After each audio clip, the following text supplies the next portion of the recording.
Well, hello folks, and welcome to another video. My last video, I guess, got deleted by YouTube for, I guess, giving wrong medical information. Of course, I was speaking about, bacteria and pneumonia, stuff like that, and I guess YouTube doctors, or should I call them HB1s in India, and Kool-Aid heads, who probably have no medical degree or any kind of a medical certificate are the ones who are making these decisions. So anyways, yeah, I need a haircut, need a shave. So the first topic I'm going to speak of is the situation that happened down in Corpus Christi with the lady who got arrested at the Bank of America. Of course, got her foot broken in the process. So basically, and of course this happened after Governor Abbott, hey dog, lifted the mask mandate. Now what he should have done was lifted the mask mandate and also added a clause saying, hey, businesses, you can tell your employees to still wear a mask, but you can't tell your customers. Now in the county that I live in, a judge actually came out and put a court order. The court order, of course, lifted the mask mandate on March 2nd, which was the same day that Governor Abbott came out with the mask lift notification. And also the second edict of the court order that the judge put out was that if you run a business in this county, you cannot force your employees to wear a mask, and you cannot force your customers to wear a mask. So it's come down to each county, because it was kind of the same thing when Abbott passed the mask mandate back in June or July of last year, and it was supposed to last until I think April, the following April, and then supposedly the mask mandate would be lifted, but it got lifted early, March 2nd. And and of course when it was enacted, again it was depending on each county if they wanted to do the mask mandate, which of course the county that I live in, they waited a couple of weeks, and then they enacted the mask mandate. Of course, where I live is a red county. Most counties in Texas are red, and I don't know if Corpus Christi falls under Harris County, which is the county that Houston is in.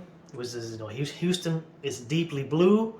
The surrounding small cities surrounding Houston is of course red, but since Houston is the main city and the main population of Harris County, what they do normally encompasses Harris County. So basically the lady goes, she's going to Bank of America to withdraw all of her money. So it wasn't like so it wasn't like I don't know where the closest Bank of America is, so it wasn't like going to a restaurant where the restaurant don't want to serve you. You're like, forget this, I'll go to another restaurant. So she, and of course with Bank of America, I don't know what's going on with Bank of America, but if you bank with them, a lot of their branches, and of course they're saying it's the pandemic that's causing it, but you're a bank, people are still using banks. So it's not like a mom and pop shoe store or clothing store that people aren't going to anymore. People are still going to banks. Or it could be that something financially is going on. But a lot of the bank branch Bank of Americas, they're at least the one close to my house, the ones around my area, like the one close to my house, is open 3 days a week only. They've closed all of the drive-up teller, so if you want to do any transaction, like withdraw all of your money, you got to go inside. And I'm pretty sure if you look up that Bank of America in Corpus Christi that the lady went to, I'll guarantee you that all of their drive-up tellers are probably closed. And here at this particular branch Bank of America, the get some water. The even the ATM, they had 2 ATMs. They're down to 1. Even the larger branch, I guess Bank of America Bank, that's a little bit further, probably like a 10-minute drive from me. Uh, Even the bigger one, they've closed. They had 4 drive-up teller lanes. They're down to 1. They had 4 ATMs. They're down to 2. So they're cutting everything in half. And so again, Bank of America is probably going to come out and say, hey, it's because of the pandemic. We're having to cut back on our on our employees. People aren't using the bank anymore. It's like, that's BS. People still got to use the bank to put their money in, because in most places, in most states, you can't keep more than $10,000 at home. Supposedly, is for tax purpose. It's mainly for tax purpose. They want that money in the bank so they can keep track of it, so they can tax it. All right. So the lady. So basically, the people are saying, business can do whatever they want. Well, businesses can do whatever they want within reason. A business just can't kick you out because they want to kick you out. Yes, they can. You can go to a restaurant, you can go to a store, and they can say, hey, I don't want to service you, get out. And if they call the police will probably ask you to leave. The thing is that if you take them to court, they probably are going to lose, because first thing the judge is going to do is ask, hey, why do you not want to service this customer? And you can't just say, I just don't want to service this customer just because it won't work. Because what's going to happen is you're going to, when the judge rings the gavel and says, rule in favor of the plaintiff, whatever amount it is you're suing them for, they're probably going to lose, because at that point the judge is going to be like, well, at this point you are discriminating against this individual. Yes, there is individual discrimination. So businesses can't say, I don't want to service this person. So there are certain criterias. First criteria is this part of the social norm? Is this part of the person's heritage, culture, or religion? 3, is this a law or a mandate? And remember, this is Texas I'm talking about. So number 3, no, it is no longer a law. It is no longer a mandate. So the first one, is this part of social norm? There's everyone heard of the phrase, no shirt, no shoe, no service. Try saying that 5 times fast. And yes, and in our culture, the Western culture, shirts and shoes are part of the culture norm. And in a lot of places, if you go, you can walk around outside with your shirt off, but if you go into a business, you at this point, you could be, if they call the police on you, you could be arrested for lewdness or public exposure, man or woman. But that is part of our, cultural norm. Same thing with some restaurants that require a shirt and tie. And I've been to a restaurant that requires tie. I keep a tie in my car, and for work purpose, just go up, put a tie on. Okay, I'm wearing a t-shirt, but here's a tie. I meet your, clothing attire. And of course, ties are part of cultural norm also. Everybody wears ties, men, women, and children. I would say even the same thing for caps and hats. A lot of places that you go to want you to when you go inside, to remove your cap, to remove your hat, but they don't require that of ladies. Again, that right there is part of our culture. It's just ladies are allowed to wear hats indoor, and to wear it is a social or a culture to where men remove their hats when you go indoor. But of course, so that's part of our culture. Just like in some culture and religion, where women have to wear hijabs, men have to wear turbans, or in some Muslim culture, the man's got to grow a beard. If you know, if you do, and you must and you must keep that beard. You can't shave it. So that is part of culture. So again, the business requiring that lady to wear a mask, and of course she broke her foot, of course, during the struggle with the police officer, but she broke her foot on the Bank of American property. And I don't know if she's going to lawyer up. If I were her, I would lawyer up, because at this point her civil liberties or her civil rights has been violated. One, wearing face covering. I'm not even going to call it a mask. I'm going to call it face covering. Wearing face covering is not part of our, cultural norm, our social norm. It's not part of our culture. Unless you're a Muslim, then it is part of your religion. But most of us in the U.S. are not of the Muslim religion. And most of you lefties out there are not even even any religion at all. It is not part of any government law or mandate. So that goes out the window. So at this point, the lady, yeah. So if you're in, I guess we'll kind of backtrack. So if you live in a county where there is a court order or a judge's order that businesses cannot order customers to wear a mask. So if you go into, say, a restaurant, my suggestion is, if that restaurant doesn't want to service you because you don't want to wear a mask, of course, when you sit down and eat, you take the mask off, is to leave and then jump on Yelp and give them a bad review. Same thing, if you go to like a clothing store, shoe store, whatever, and they don't want to service you because you're not wearing a mask, I would suggest go ahead and leave. Again, jump on Yelp, give them a bad review. Of course, these companies at this point are breaking a judge's order. They're breaking a court order if they're telling you to put on a mask.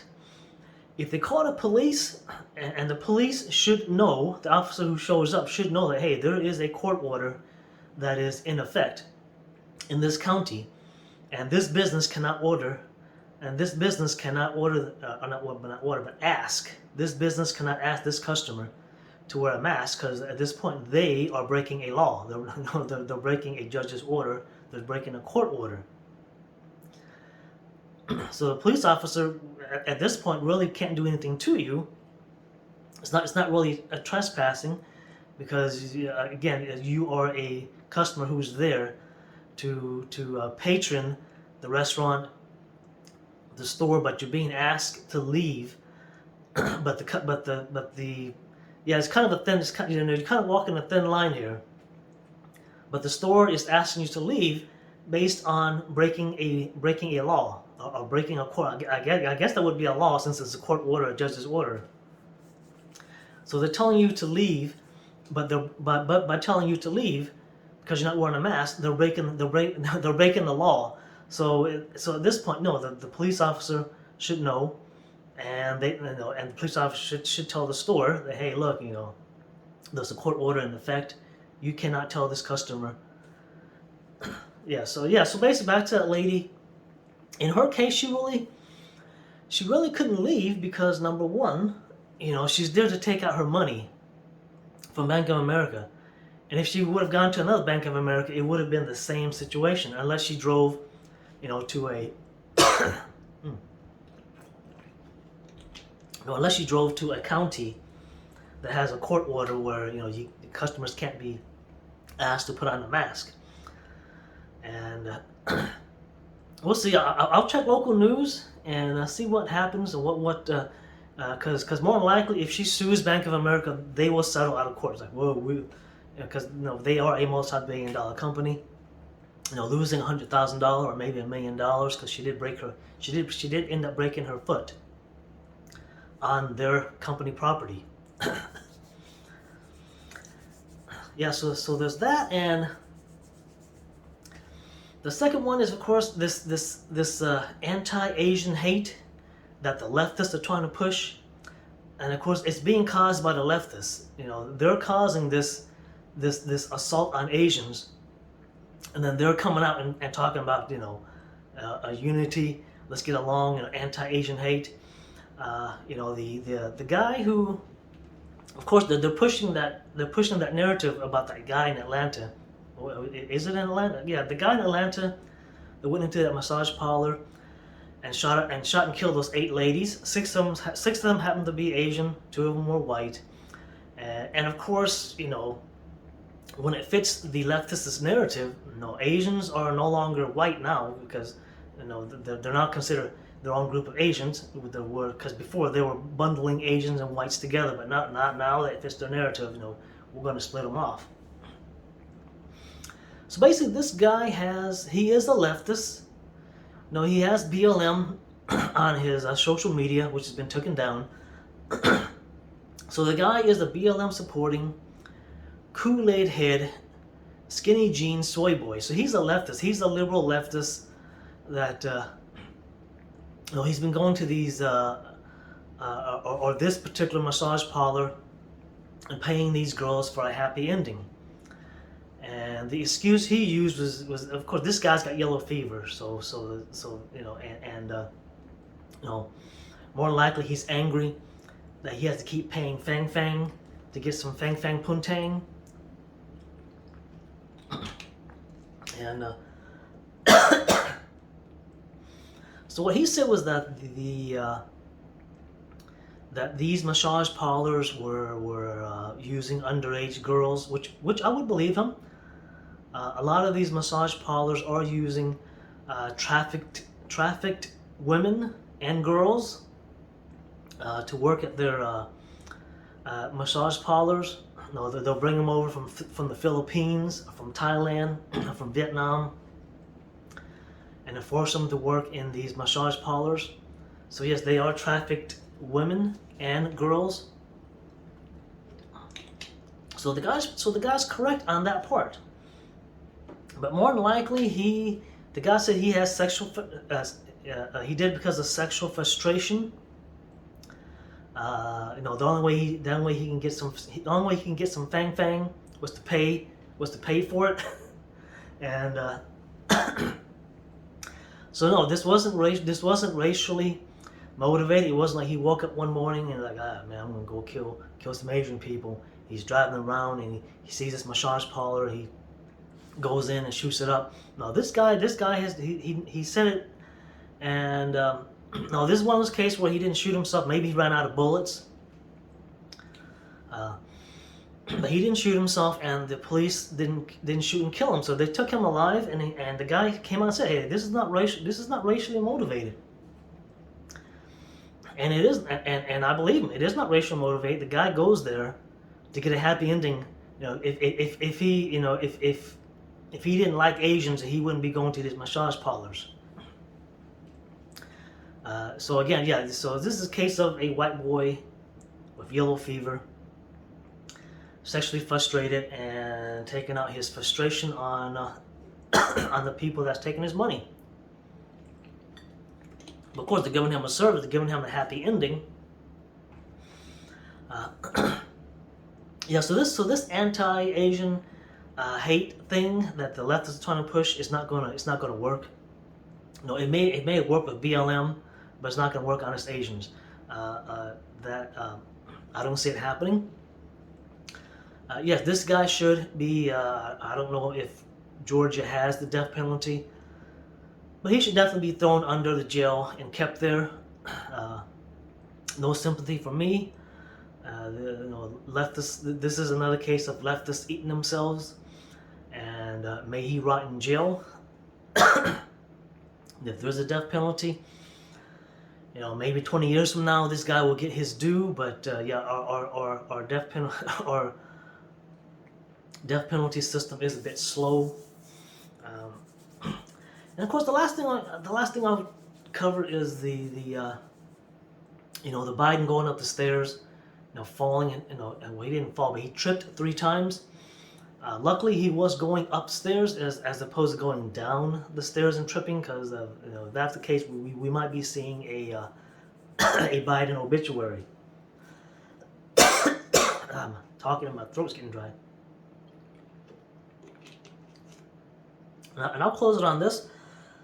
My throat's dry from talking.